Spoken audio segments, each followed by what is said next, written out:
90 minutes with mathematical. My very special guest is my good friend, barrister, and I always describe him as an exceptionally brilliant journalist, world class journalist, Osasu Obayuwana. The man is either in Casablanca now or in Rabat. Good morning, Osasu. Good morning, Big Sheikh. How are you today? I'm good. I'm wondering why we cannot see your face. You know? I'm just out of bed, so and considering the fact that I haven't had a shave in 3 weeks, I really wouldn't want to put my face on video, right? Well, no, but you see, this is being streamed live. This is being streamed live.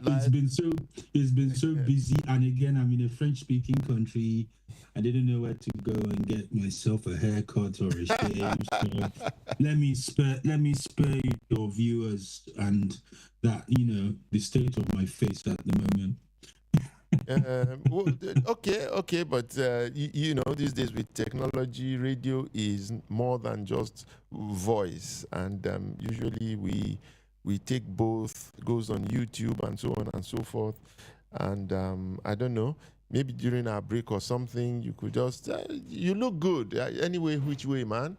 You look good. You are not on a beauty parade, you know. So I'm sure, but it would be nice to see your face anyway. So good morning once again. Morning from Casablanca.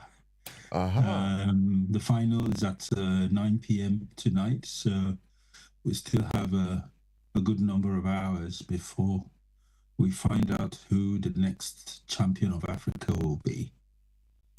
That's good. It's been a while since we had you on any of our shows.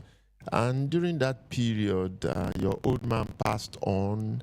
And on behalf of all of us here at Eagle 7 Sports Radio, we extend our condolences to your family.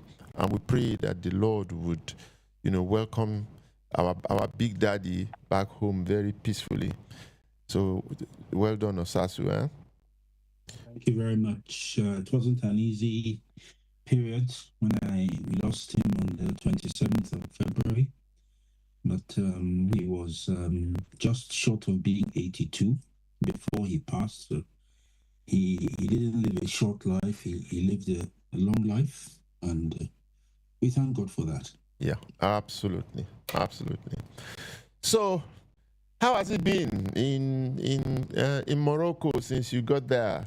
How has the championship been beyond what we see during matches? Well, we have been following the matches, but I know that you always see behind. You see more than we would ever know. So, how has it been generally, the WAFCON championship? I mean, Morocco have very good infrastructure. They are quite organized, so it's been very easy covering the tournament.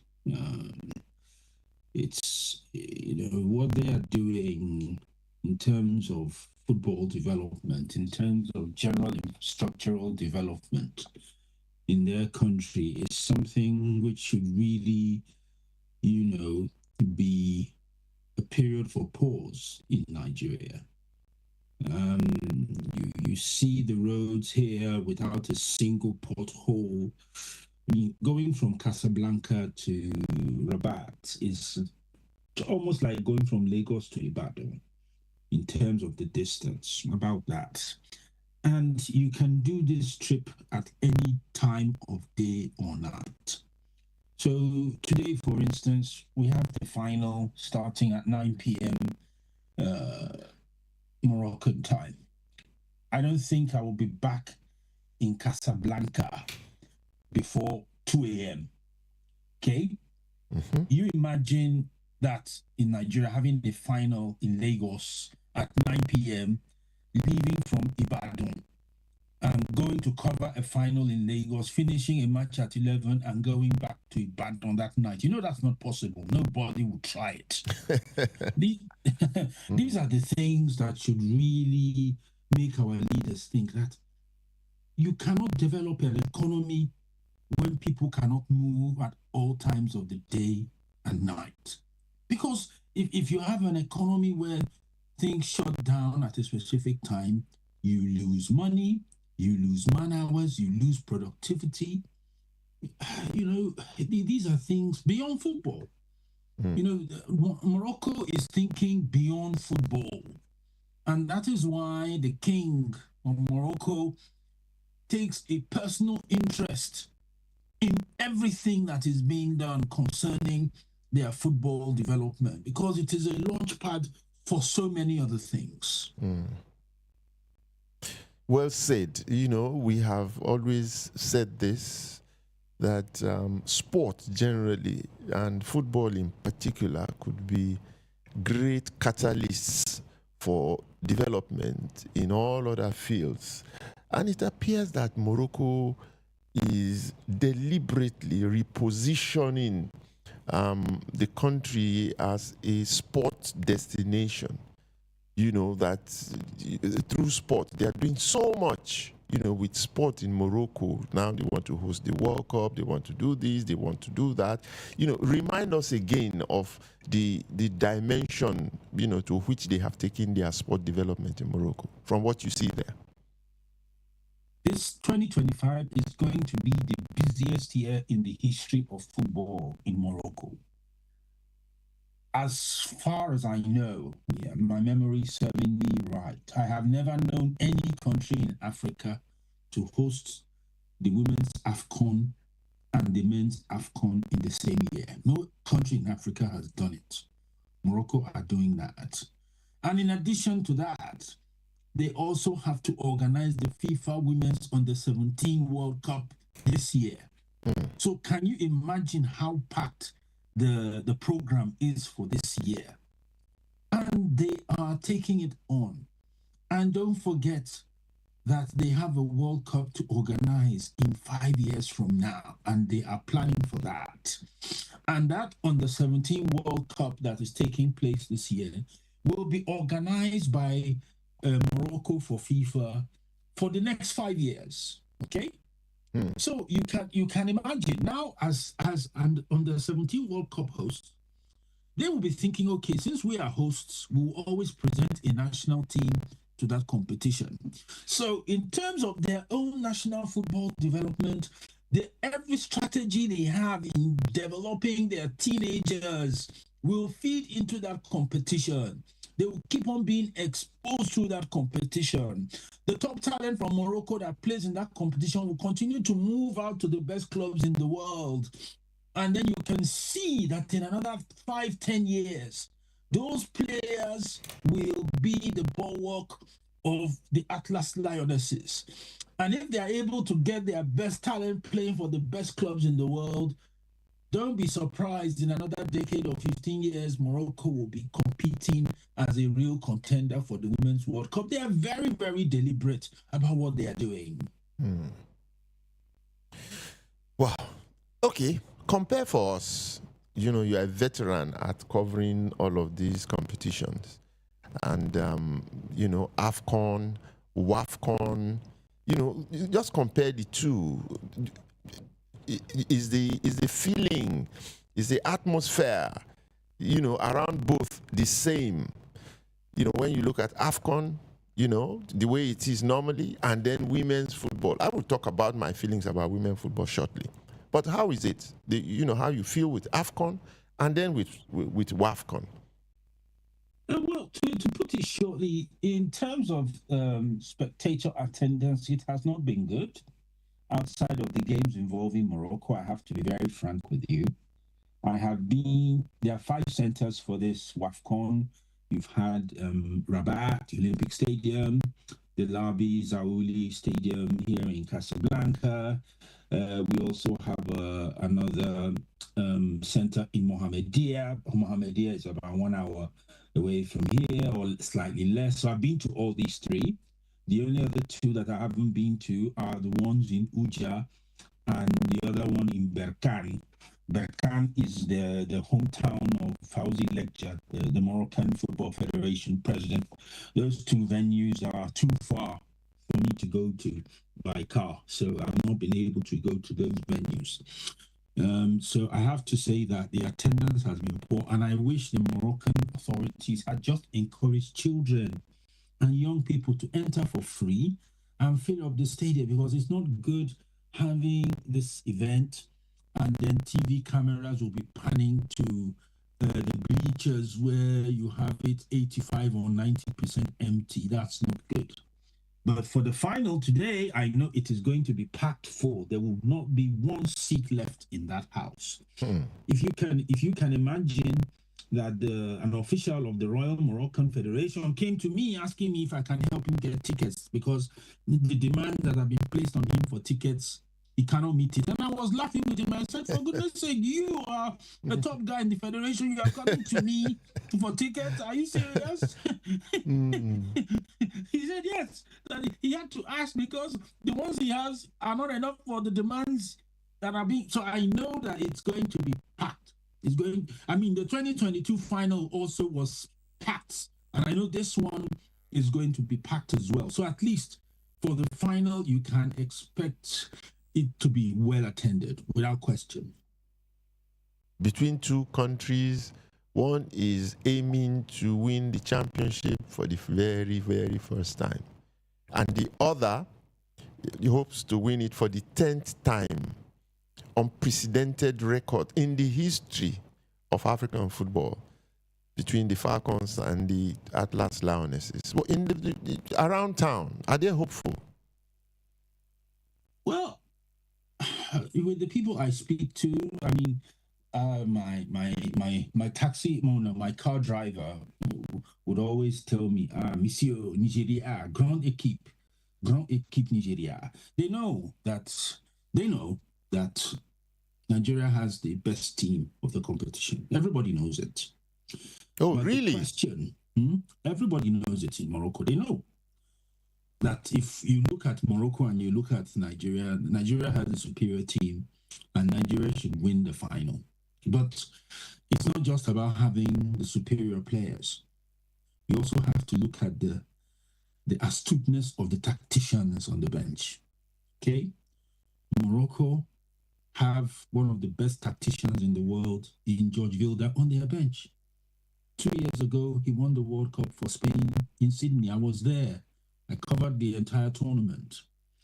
So you can imagine we have Justin Madugu having to compete with him in terms of tactics, in terms of formations, in terms of how they react to situations on the field. You see, this is in fact, after the third place game between Ghana and South Africa yesterday, we were talking to Kim Jogren, the Danish coach of Ghana, and when we asked him about the final, he just basically said, look, Nigeria have the best team, but Morocco are very well organized, and that if Nigeria don't step up and come up for the game on the day, Morocco could win. And I totally agree with him.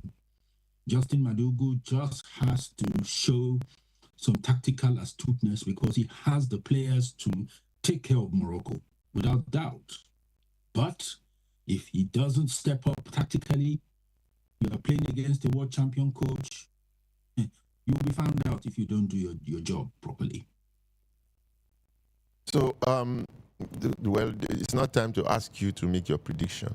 But from the way you sound, it is as if you think the Moroccans will have the upper hand with, I don't know the size of the stadium, the capacity and the number of people that will be supporting the Moroccans and the few people that will be supporting the Nigerians.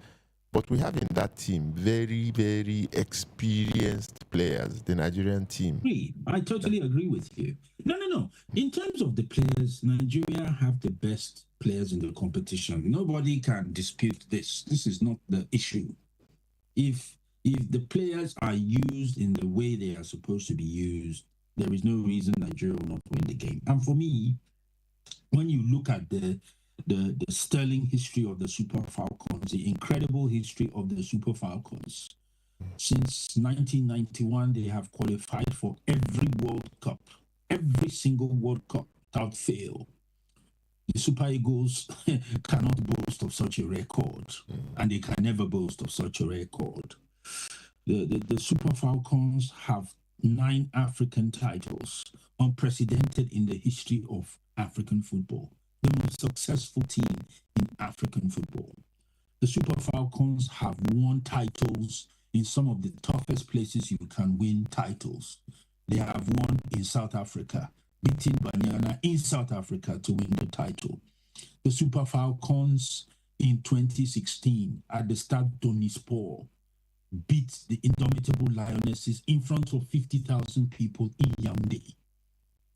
The Super Falcons have won the WAFCON in Ghana. So they have the pedigree. There is institutional pedigree there. So for me, playing in front of Morocco is not a big issue for me. They have the pedigree to deliver, and Africa know that for the Super Falcons, it doesn't matter whether they play home or away, they can win anywhere. But I'm going to sleep. I'm going to sleep. The coach will do his job. I'm going to sleep. He has done it for how many matches now? He's going to do. He won't allow the finals to. But look, I just need to tell this story. You know, it is about I told you, I confessed to you that I have really not watched any of the matches. Well, I watch reviews of them, highlights of them, but not to sit down and watch everything. There's something psychological, about women's football for me.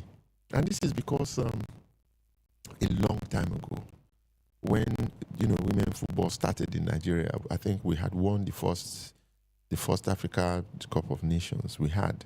And my friend, Sam Okpodu, was coach of Virginia Tech, was the women's coach. Yeah, he was of Virginia Tech.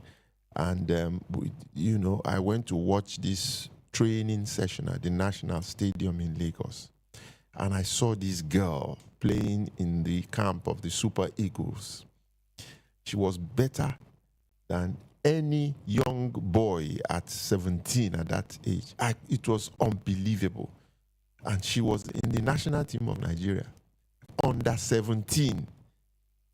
That night, I got in touch with Sam Okpodu and I said, look, we have found one of the best players ever in women's football. And then we started investigating her, got her profile, did this, did that. She was going to move immediately to Virginia Tech to go and study, to be under his watch and all that, playing the national team. I told them in the national team about her, and wow, it was so much noise about this girl. I went to watch her a second time. I actually invited her to my office. And when she walked into my office, I heard her voice, and then I just felt, no, something is wrong. Anyway, the long and short of it is that the girl was actually half girl, half boy. Iyabo Abade at that time, if you remember her. I remember. I was devastated. Because after all of the, everything we did and all of that, the girl turns out to be a boy. And I think since then she was a hermaphrodite. So yes, she was both, and she had to now choose. It's a very, very difficult thing for a human being to go through something like that, because when you are a genetical exception to the rule, people don't understand the physical issues that you are dealing with, you are managing. And she had to take a decision to become a full he. I can't even begin to comprehend what he went through making that decision. And talking about, you see, this issue about sex in sport, gender in sport, it's a very, very sensitive and explosive issue at the moment, because so many people are being affected by it. Barbara Banda, the captain of Zambia, has missed out on 2 consecutive WAFCONs because of this issue. And, it was crazy because she couldn't attend the WAFCONs because CAF rules did not enable her qualify. And so Zambia did not want to be in a situation where she was put in the team and then the team would end up being disqualified. Meanwhile, she was able to play at the Olympic Games with no problem. She was able to play at the World Cup with no problem. So, this matter finally has now been resolved, and she was able to play at this WAFCON. And I know for her, it couldn't have been easy because she has been playing in China. She's played in the Women's League in the United States, where she's with Orlando Pride. Even when she won the BBC African Footballer of the Year award last year, she received a lot of attacks. People accusing her of being a man in a woman's game. And you can imagine the mental agony that brings to a human being being accused of things which are not true. I've met her twice. I met her in New Zealand during the last World Cup, and I was with her in Casablanca, where I did my interview for The Guardian. I've been covering this tournament for The Guardian in London. So when people just say things that are ridiculous and are without basis, it's unfortunate. They forget that lives are at the end of this. The same issue is also affecting Caster Semenya, exactly, who now had to win her case in the European Court, ruling that the decisions taken by CAS and the Swiss court are wrong.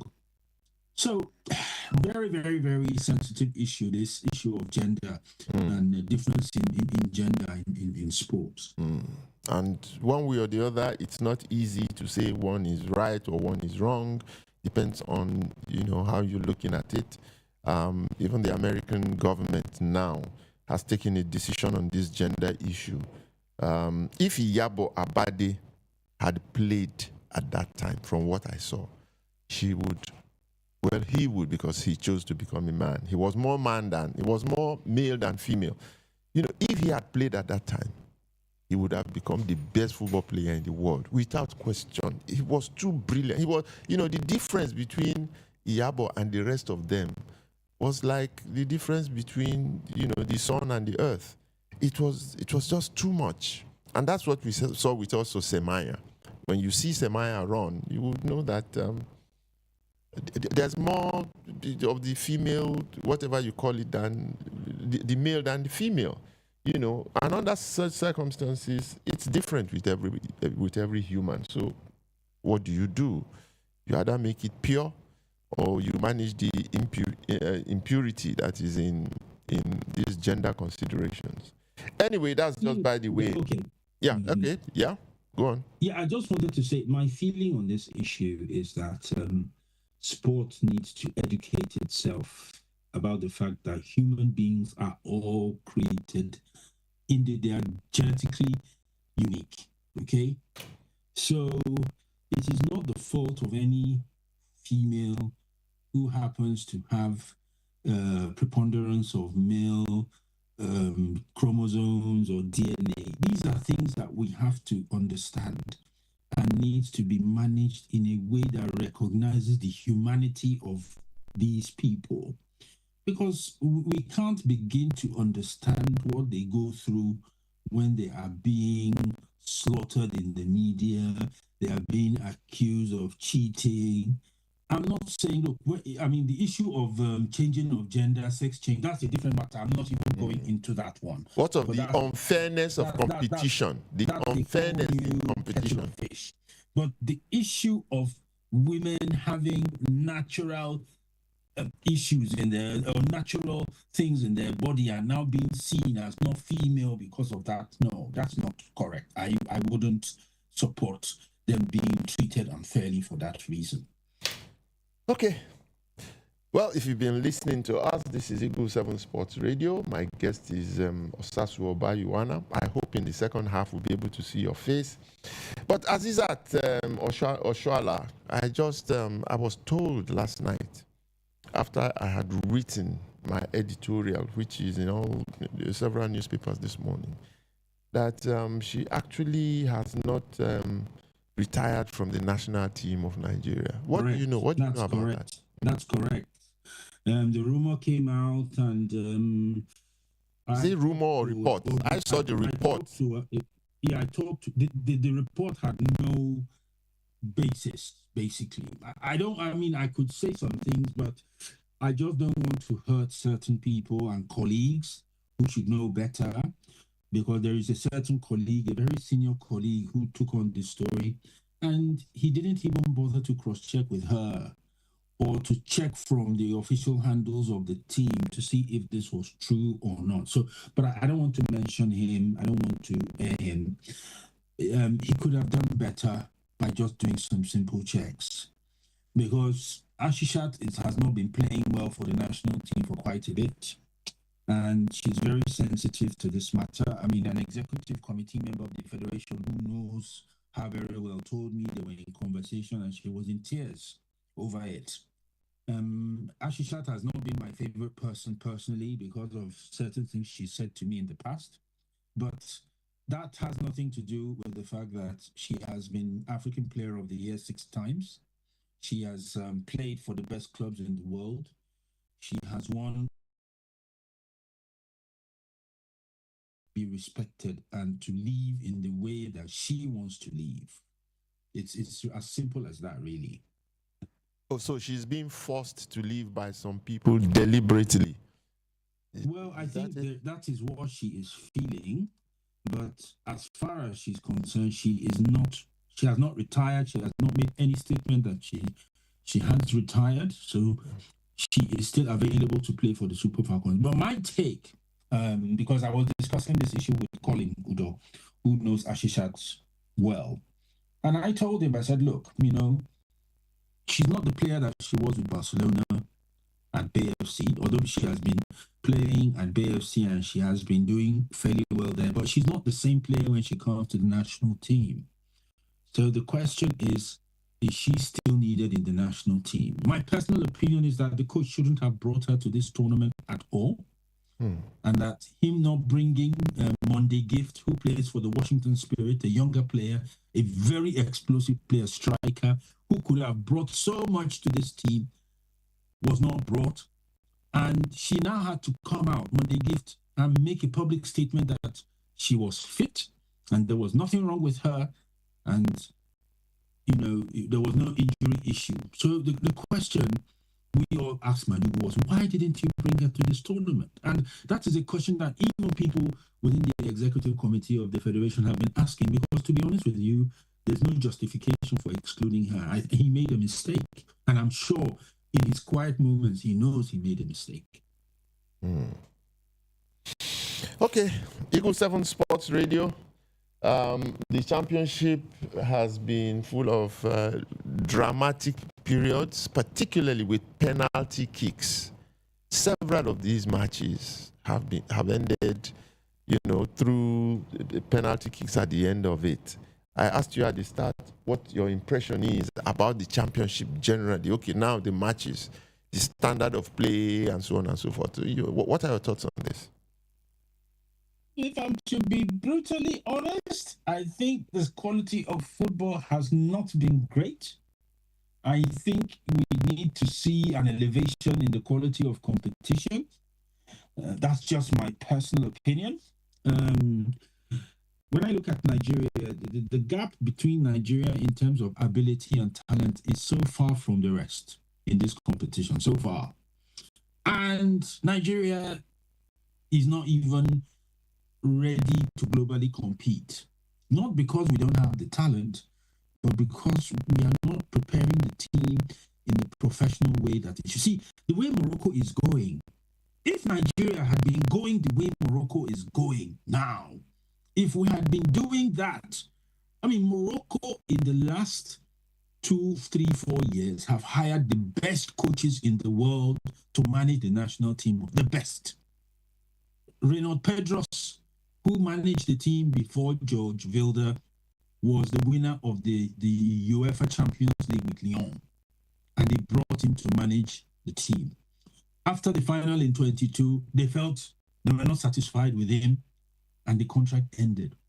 And when Wilder had his issues with Spain after the World Cup in Australia, they hired him.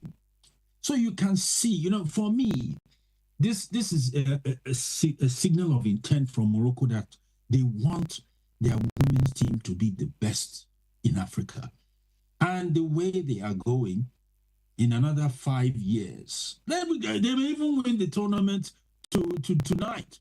But even if they win the tournament today, it makes them champions of Africa. But still, Nigeria is still the most dominant team, still the most dominant player in African women's football.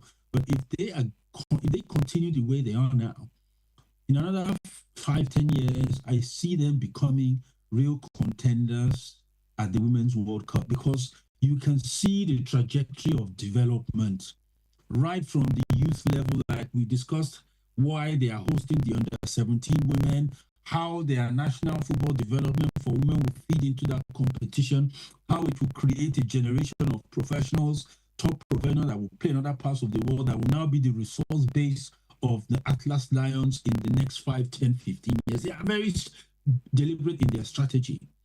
But when we now talk about Nigeria, what are we doing? What are we doing to develop our teams? What are we doing to develop our players? Where is the strategy for this? You know, I'm hearing you again. Just listening to you now, it's like how you were sounding 5 years ago. The same way you were sounding 10 years ago. The same way you were sounding. You've been saying the same thing over and over again. But yet, we are making progress, are we not? What progress are we making? Look, Nigeria have been the dominant side in African football for about 30 years. 30 years. So for us, being champion of Africa should not be the ultimate anymore. The ultimate for Nigeria should become world champions. Yeah. And other people in other parts of the world can see that Nigeria can be world champions if we are organized, if we are professional in how we manage the affairs of the national team. For God's sake, players are being owed allowances since 2021, Big Shag. These players have gotten so frustrated. Now FIFPro is now acting on their behalf to sue the NFF to get these monies. Why should things come to this extent? Why? I have been here for over 3 weeks. And obviously, because of where I am now in this business, I have access to people at the top. I spent time with the president of the federation. I've spent time talking to the general secretary of the federation. And I tell them, I say, look, you cannot do this with these women. You have to respect the fact that they are representing the country, and you should pay them when you are due to pay them, without any story, without any excuse. To be very honest with you, I commend these women that despite their grievances, they have focused on getting themselves to this final and to win this trophy. They refuse to allow their issue, but they are not happy with the federation. They are not happy. They are just managing their emotions and focusing on achieving the trophy so that they don't get themselves distracted. But they are not happy. And from conversations you will have with the captain, Rashida Tajibade, even during press conferences, you can see it. She'll keep on saying, look, that winning the 10th title should be a platform to ensure that certain things that are going wrong in the national team are put right. I mean, you have played this game. You have captained the national team yourself. You know what it is to go to camp in those days, and you guys will be having issues with officials over money. And people like my dear senior Adoki Amesimaka will now come out and tell officials that what kind of nonsense is this? You know it better than me. It's sad that for the last 50 years we are still talking about this. We haven't changed, eh? But you know we haven't changed. Why are you saying we're asking me like you don't know? You know very well we have not changed. And if we don't change, how can our outcomes change? How can it? Well, my guest is Sasu Obayuwana. He's out there in Casablanca. He'll be heading to Rabat very soon to watch that historic match between the Atlas Lionesses of Morocco and the Falcons of Nigeria.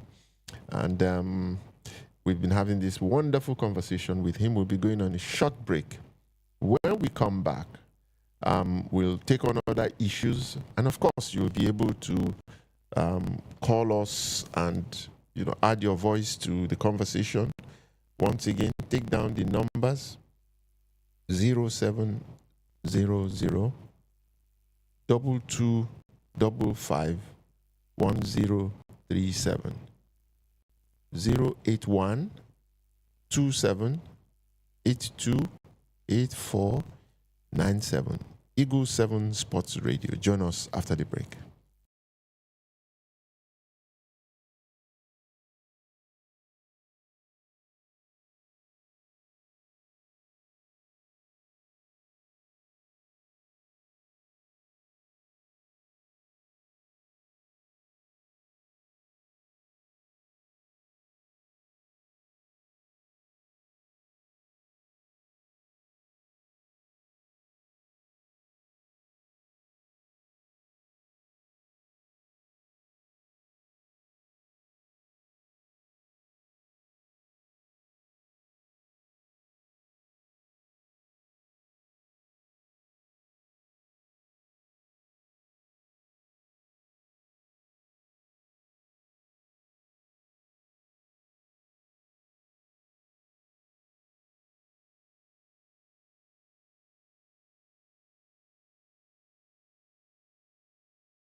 Nigerian sports heroes that died in 2025. 4 of them are Air Peace ambassadors.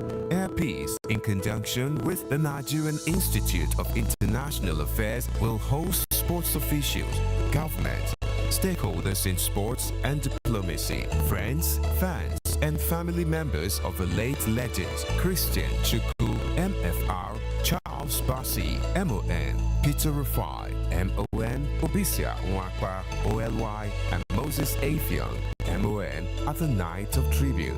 A galaxy of superstars is being lined up for the event. Pastor Itwa Ikodalo of Trinity House will lead with a divine message from the throne of grace. Gospel stars all, including singer and lyricist Yinka Davis, international soprano singer Ifunanya Anekwe, Velvety Kruna, Dancia Ngozi, and others will take the congregation on a celestial journey in songs through the evening as angels triumphantly welcome home messengers on completion of their earthly missions. Selected guests will pay special tributes in between the place in the auditorium of the Nigerian Institute of International Affairs and the Air Peace funded NIIA Sports Diplomacy Wall of Fame on Kofo Abayomi Street, Victoria Island, Lagos from 6 p.m. to 9 p.m. For more information on the event, attendance and tributes, please call the following people. Peter on 0909 5566 003 or Mel on 0807 293 8288. This is Eagle 7 Sports Radio, 103.7 FM. Yes, Eagle 7 Sports Radio. 90 minutes with mathematical. Osasu Obayuwana, all the way from Casablanca. Welcome again. We don't see your face now. I thought that you would be, beards would be all over the place and all that, but you're looking good, old man. Only say age don't they catch up with you small too. Young shall grow, don't you know? Yeah.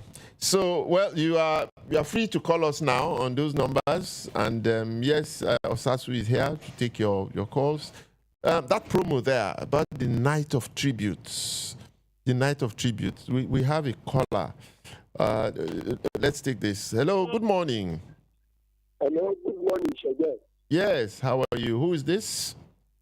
Thank God. I'm welcoming our guest this morning. Yes, what's your name, sir? My name is Reverend Mike Shoyemi. Okay, the Reverend Shoyemi. Mr. Volleyball. Mr. Volleyball. Okay, go ahead, sir. I want us to consider one thing. The genesis of our nation, Nigeria. You see, here in Nigeria, we always politicize anything possible. There is no program that is not politicized. And in the area of sports, our leaders, we have never seen it to be a profitable and healthy, project. Nobody, none of them is ready to invest heavily in sports. Consider what is going on with the Falcons now. They struggle to qualify for final. Look at, they are not motivated very well.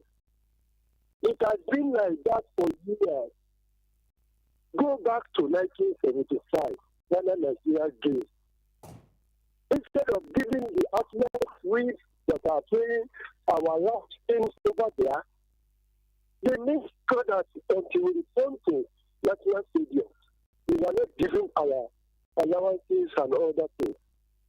And I don't know when we are going to change. Even formation of NFL that we're talking about, have we been putting the right head in the right hole? The issue here is that we going to bear the fact. Who will talk to the head of our leaders? Even those of us are the spiritual, departments. All our GOs, how many of us have interest in sports development in this part of the world? We need to talk to ourselves. Thank God for Eagle Sports Radio. It was God that inspired you to establish this radio. And God will continue to strengthen you and make sure that until we right the wrongs in this country, that Lord God will help us. Thank you. My prayer is that Falcons will emerge winners today. The analysis I had from our guests is very clear. If we consider the type of motivation Moroccans the government are giving to their players, yes, one should just agree that they are going to win. But it is very clear that we have supernatural power. Players, those who are heavy talent, and I wish them the best of the Lord, because we cannot rule out war in these situations. God of soccer will support us, and our daughters will emerge winners today in the mighty name of Jesus. Thank you very much. Thank you, sir. Osasu, we are reverting to prayers. And actually, I was thinking, Osasu, that maybe next week, Saturday, my conversation should now go spiritual. This prayer, and sports, and divine intervention and all that.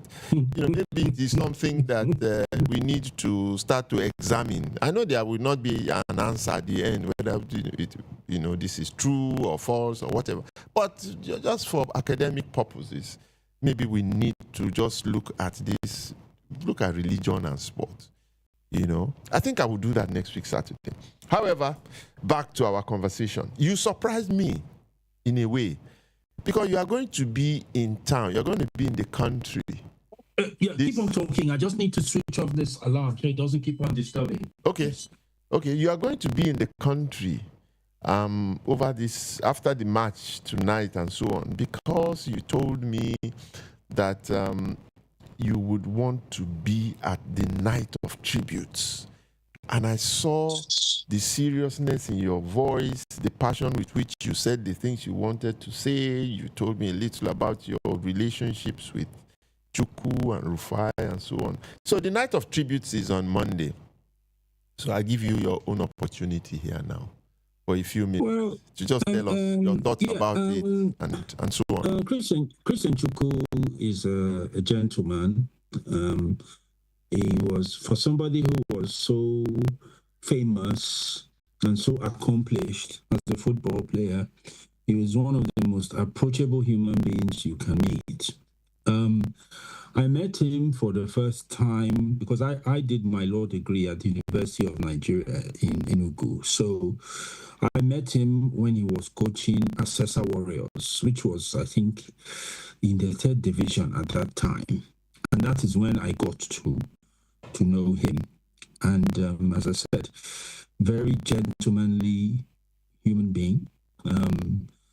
You would think that for somebody of his stature, you cannot even go near him and talk him. But Chairman was never like that. And all through the years, while he eventually came to coach the national team again, when he went to the AFCON with the team in 2004, obviously my professional responsibilities kept me in touch with him. One of the sad things I wish I wouldn't have to say is that some years ago, I had discussed with people at Supersport that we needed to start to document the achievements of our legends in Nigeria. And the head of Supersport at that time, he agreed with my plan. And we started to film. And we started filming Christian Chukwu. We went to his house in Enugu. We flew from Lagos. We went to his country home. We filmed there. We filmed in his mother's house within Enugu. We went and filmed him on the pitch. I mean, all this footage is with Supersport. I really hope they still have it because now that he has passed away, those interviews are gold. There are things that can be referred to in 20, 30 years from now about him, about his life. We talked to his mom, I think, in his house, in where he grew up. We have all those interviews. So, Supersport Nigeria, please, I hope you still have these things in your archive because now that material is something that needs to be preserved for eternity. That's just I wanted to say. Then Mayana Dodo, another gentleman, another nice guy. I met him one-on-one for the first time in the late 80s when Nigeria came to play, I think it was Algeria, in the Olympic qualifiers in Enugu, I think. And as at that time, Dodo used to share his room with Samuel Okwaraji. They were roommates in the national team. That's another gentleman as well, Samuel. And I was in the stadium in Surulere on August 12th, 1989, when he passed on. It's something I will never forget in my life, what happened that day. To hear, I last saw Dodo, I think, a year and a half ago, or maybe a bit later, and he was with Samson Siasa. We met at at 4 Points, Sheraton 4 Points. They were together, and I was there, and we all met, and we were just talking generally about why don't footballers manage their resources well. And then he started telling me, look, you have to understand that footballers only know about football, most of them. and a lot of them don't have good advice and they are misled. So we were just having this really good conversation. To hear that, he was not well and he has passed on at the age of just over 60. I mean, it's so sad. He was a great goalkeeper, one of the great goalkeepers of Africa. You are talking of him, you talk of Antoine Bell. Antoine Bell was a good friend of his, good friend. And, at the 88 AFCON in Morocco, they were big rivals at that competition, and despite that, they grew into a friendship. And I know a couple of years ago, Rufai went to Cameroon and spent time with Antoine Bell. They had a really nice time. And it just tells you how football brings people together. When Joseph Antoine Bell heard that he died, he was so upset. He couldn't believe that he had passed on. So these are some of the memories I just thought I should share with you. Fantastic. Just reminds me now of my relationship with Thomas Nkono, the Cameroonian goalkeeper. He actually came to Nigeria to visit me, came to my office, and we spent some good time together, in those days and so on and so forth. Yeah, we are a fraternity, those of us who are in football. It's an incredible life. So I know you wouldn't know much about Obisi Anwakpa. I haven't met him, but I know about him. Of course, I know about him, and I can never forget that when he was to fight Salmambi in his title fight, he couldn't make the weight, and he had to undergo a severe weight loss program before the fight, and that's how he lost. Depleted before that fight that he became mincemeat for Salmambi in the ring. That was sad, and it made me wonder who the hell were the trainers of Obisi Anwakpa at that time that they couldn't monitor his weight to make sure that he wouldn't have a problem at the weigh-in. So I've not met him, but I remember a lot about him. Fantastic. Well, this is Osasu Obayuwana feeding us with all manner of content here this morning. CAF under Motsepe. If I don't ask you, people would flog me. They would flog me. So CAF under Motsepe. I'm not saying to compare with anything, but we have come together through the era of the Cameroonian, Ahmad, then Ahmad, and now Motsepe. Yes. So CAF under Motsepe. Summarize for us. Okay, let me start from the good points with him. The good points with him is that as CAF president, Motsepe does not spend a dime of CAF's money on his presidential office. Everything Motsepe does is from his pocket. Every penny. So CAF has no expense where Motsepe is concerned. Wow. On the contrary, Motsepe between 2021 and now has invested at least $10 million of his own money. I said minimum 10 million that I can't verify. There's probably more. So Motsepe has not taken anything from the game financially. He puts money into CAF. I mean, $10 million he put in for an African schools program. That's his money from his foundation. I don't think there is any other confederation president in the world that has done that. So we have to commend him for that. We also have to commend the fact that he's a billionaire businessman and he understands business. So when they are discussing the business affairs of the confederation, you can't mess around with this guy. He knows what he's doing. He knows what he wants. And if you are not able to meet his standards in terms of performance, he won't suffer you gladly at all in that respect. So, over this 3 weeks, CAF have been signing up a lot of new partners for the confederation. So, and as I talk to you, CAF wants to do a $1 billion deal for sponsorship for 8 years. When Hayatu was there, they started this system of saying, look, we needed to get a guaranteed sponsor who would guarantee us $1 billion in revenue.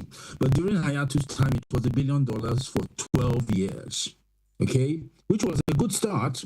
And now Motsepe has now gotten it to 8 years now. So that is increasing the annual income. I mean, if you divide 8 years by $1 billion, and that's the minimum they have to provide, it can be a lot more than that. So at least you can be sure the Confederation will be taking in every year about $150 million of revenue, something like that, maybe about 130 million, something like that a year. So that is a good achievement. He's tried to sort out the finances of the Confederation, which were a mess because of the things Ahmad did when he was there. So I have to give him his props on this for this part. Now, for the other part, I have to say, and I have said this to people in CAF at the highest level, that look, you're the president of the Confederation, you need to be seen, your staff need to see you. In 4 years, Mosepe has not spent 1 week at the headquarters of CAF. Mosepe will go to CAF, to Cairo. If he even spends 2 days, you are lucky. He doesn't sit. And, you know, he told us, or he told a group of senior South African journalists a couple of years ago that when he was approached to take this seat, they told him that CAF will not take more than 5% of his time. I just laughed and said, who the hell told you this? Because he now realizes that those who told him that were lying to him. You can't, CAF, being the leader of African football, is not a part-time job. It's not a part-time job, because you have to manage a lot of things within the CAF ecosystem. So my criticism of him now is that he's leaving a lot of things to the General Secretary to manage. I mean, this General Secretary is the most powerful General Secretary in the history of CAF. During the time of Hayatu Mustafa Fahmy, yes, he had his authority, but he knew that there were boundaries beyond which he could not cross with Hayatu. He couldn't even try. But with this current General Secretary, even executive committee members of CAF laugh with me in private that the General Secretary is the super president of CAF. They are the ones telling me this in our private conversation. So this tells you there are some issues, serious issues. And the General Secretary was investigated very recently. At the press conference Mosepe had with us just before the start of this tournament, he said, oh, the General Secretary has been vindicated, there's nothing wrong, everything is fine, that a lot of the issues are interpersonal and there's a lot of gossip and stuff.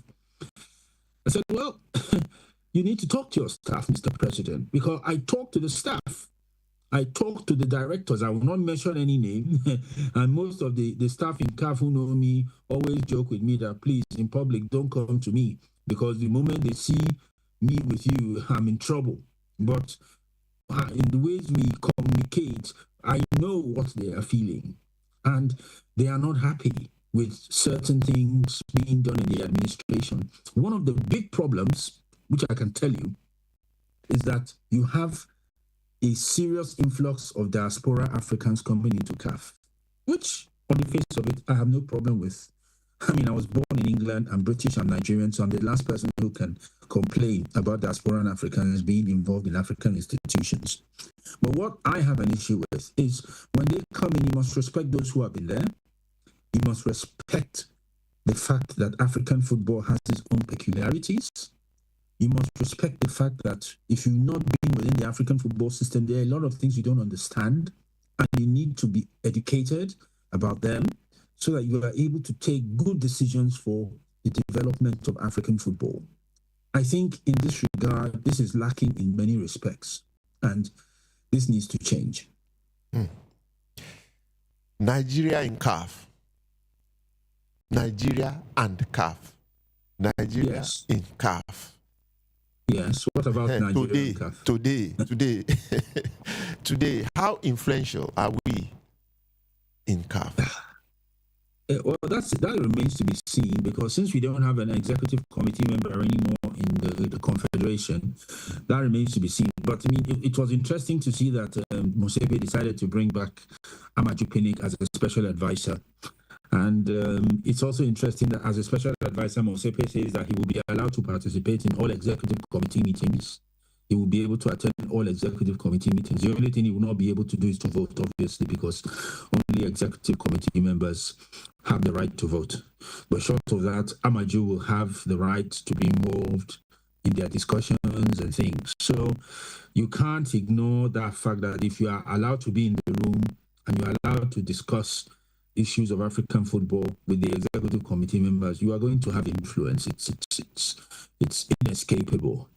And clearly, after Amaju lost the executive committee seat, I mean, I know him well enough to know that he would not want to become an irrelevance within the African football system. So he leveraged his relationships with Mosepe and Gianni Infantino. And I guess the two of them must have had a conversation and said, look, we need to bring this guy back in somehow. So they've come to that agreement, and he is now back in as a presidential advisor of Mosepe. That's a personal thing. It's not about Nigeria now. That's a personal thing. Well, whether it is about Nigeria ultimately, that remains to be seen. See, depends on what he. I'm careful. Yeah, I know. It depends on what he does with that position. About Amaju Pinnick, because people in Nigeria who have followed my commentary about Amaju Pinnick know what I think of him. I've not hidden my opinions of him as a person and how he governed Nigerian football as his president for 8 years. They know. Okay. So I don't want to. Okay, let's leave that subject. Let's leave that subject. Now, Nigeria is has gone on a new direction for its sports development. They have revived the National Sports Commission. What are your thoughts? So far, they've been there for how many months? And is there an indication of hope? Is it like half a year or something like that? Yes, about 6 months. About 6 months. Yeah, okay.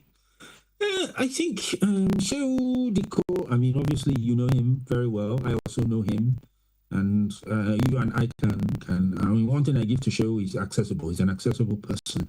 So I can talk to him and discuss with him about various issues.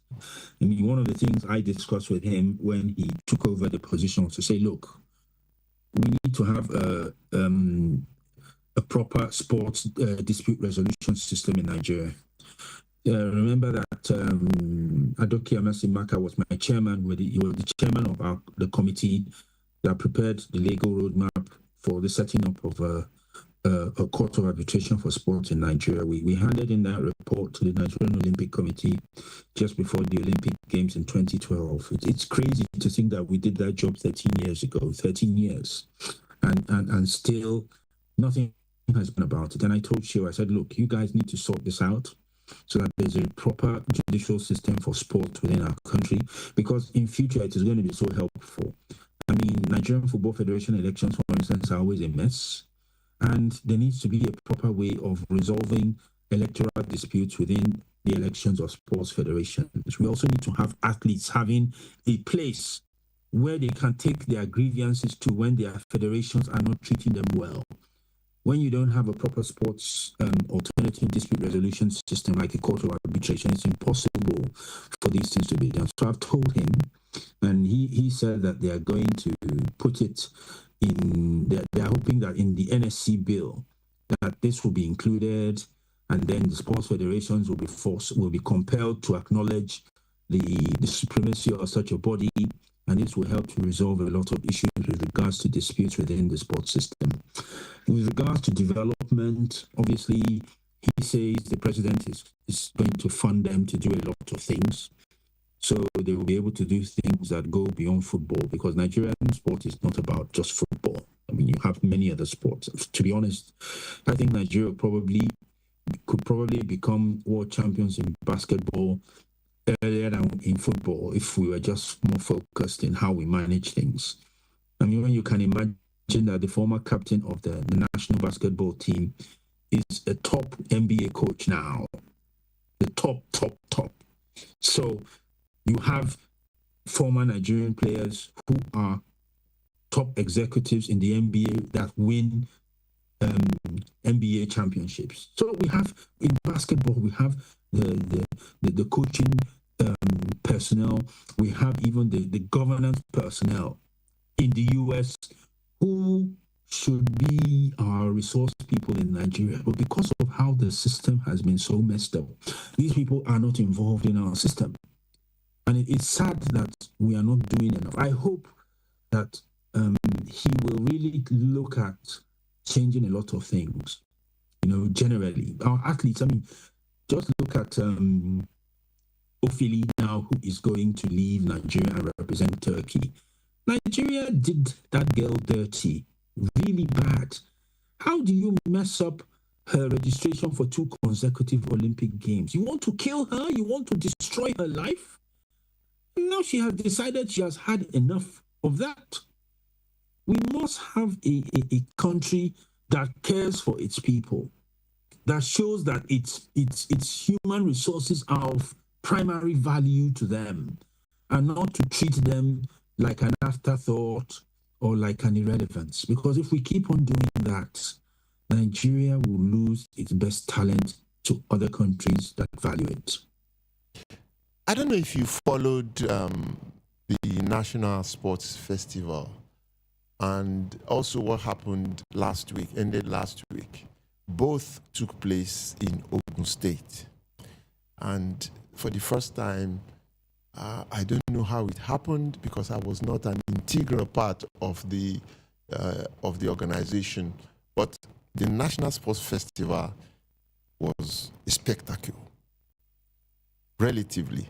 The African Junior Championships came and last week ended on a very, very high note. These were 2 things that were under the National Sports Commission. I'm not saying it was a perfect organization, but for the first time, we saw glimpses of new possibilities going forward, particularly in athletics. I hope, just listening to you, the possibilities in basketball, I can see us, particularly female athletics. Our women are doing so well. They are the future of athletics. As you predicted, our women might even win the World Cup of football earlier than our men. The same thing. I think they will, if only they can be given the respect and the investment. As far as I'm concerned, and I'm extremely passionate about this issue, the Super Falcons should get the same amount of money the Super Eagles get. This nonsense of telling us that, they don't generate nonsense. What do the Super Eagles generate? The government provides funding for the national teams, okay? They provide the money most times. If it is the commercial income, I can understand. If the Super Eagles is generating more of the commercial revenue and they say, because of that, they need to give them more of the money, okay. But when it comes to the government funding of the national teams and the payment of allowances, the government must treat the Super Falcons and the Super Eagles the same, because they are all citizens of the country that deserve equal treatment under the Constitution. You cannot say because they are women, you are going to give them less. That is totally no. Pay them what you pay the Super Eagles from the public funds. Simple. This team has outperformed the Super Eagles in every respect. Every respect, they have outperformed them. They are your best performing national team. So why are you paying them less than what the Super Eagles are getting? No, it has to stop. And they should be treated with the respect they deserve. Osasu Obayuwana, my final question, because I know if I don't ask you this one, people will then go flog me. Nigeria qualifying for the World Cup. If the male World Cup, Nigeria qualifying for the male World Cup. Our chances, your thoughts. It is easier for a camel to pass through the eye of a needle than for Nigeria to qualify for this World Cup. Let's just be brutally honest with ourselves. We have messed up so bad. How can you play a qualification series and Nigeria has not won any game at home and you want to go for the World Cup? We are not serious. We have messed up so bad. And I pity Eric Shell because, to put it in pidgin English, they don't give an Gbese. The guy came in and has inherited Gbese. The Nigerian Football Federation has given him. So we don't have the right to expect qualification from him. We don't have that right. And I was even asking the president of the federation here in Casablanca, I said, look, you handed a poison chalice to this man. So what right have you to expect qualification from him? We don't have the right. If we manage to go against the odds, then well and good, because to miss out on 2 consecutive World Cups is disastrous for Nigeria. It's disastrous. But we have put ourselves in this situation because of misgovernance, because of poor governance. That's why we are in this mess right now. So if we, I have taken my mind off whether Nigeria will qualify. I am not invested emotionally in it, because if you're a professional person in sport, you look at the data, you look at the situation, and you tell yourself the unvarnished truth. We are in a deep hole. So if we qualify, it will be the 9th wonder of the world. That's just the truth. Wow. What more do I see? What more can I add to that? Well, we've had this wonderful conversation this morning with my very good friend, Osasu Obayuana. Do you have any final words or thoughts before we go? It's time up. Well, I just want to say, with regards to the final today, regardless of how it turns out, because Nigerians should please understand that we may not win this title tonight, even though we are the favorites. And whether the team win or not, they should be given the respect and the honor for representing Nigeria well in this competition. Obviously, I'm hoping they do win. I know they have the better players. They should be able to bring the trophy home. It would be great for them to win this new trophy and to have the $1 million that comes with it, which of course the players will get 30% of it. Wow. So I'm hoping they do win, but even if they don't, we should give them the honor and respect for representing Nigeria creditably here in Morocco. Wow. Osasu. Hello, is there someone on the line? Yes, good morning. Yes, good morning. You have 30 seconds because we have finished. Yes, I just want to speak about wholly on the management issue around sport. Well, we don't have time anymore. So just in 20 seconds. Yeah. Okay. What's your name? Tell us your name first. David. David. Okay. Okay. Yes. Okay. I increase it to 30 seconds. Yeah, go on. Yeah. Quickly, I just want to say that you see now when we have somebody who has some clout and with some vision, we are getting some more clarity to African football with Motsepe at the top. Started as a law firm person, partner, and net worth in billions. He's not really looking for the money there and the politicking there. So you are seeing some clarity. I just want to say that I want to remember what Jordan Shoban just said. It's good to be big, it's good to be big, it's better to be good, and it's best to be both. So I think largely what is missing in our football is management, and the leadership crisis we even have across the nation management in Africa. I want to say that is where I think there can be a coalition so that we can work around this. And I think experts like you and the guest this morning can begin to critically look at setting up an organization that addresses this. This way we begin to get some more clarity in Nigeria. Look at what we are saying now, the imbalance between... Sorry, sir. Right. Sorry to interject. All right, we just have to go, David. David, take good care of yourself. Thank you. Okay, Osasu, you want to say something? I just wanted to say to the caller that Nigerian sport is not lacking ideas and plans. These plans we have been discussing, we have been analyzing, we have been recommending. The issue is what? Implementation. Discipline to implement. Respecting professionalism. Respecting data. Respecting process. This is the problem of Nigeria, not the lack of intellect to apply to how to solve the problems of our sport. Nigeria doesn't lack that. The voice, the face of Osasu Obayuana in Casablanca. Well, my own final words, I think the Falcons will win tonight. I believe they will win tonight, and I wish the girls the very best. But Osasu has been a terrific guest this morning. Thank you, Osasu. Enjoy your game this evening. And all of you listening to us around the world and watching us around the world, enjoy the game this evening. Join us again next week, Saturday, when I'm thinking that I should do this thing about religion and sports. I think I will do it. Bye for now.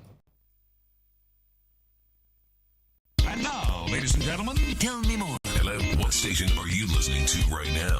What? This is Eagle 7 Sports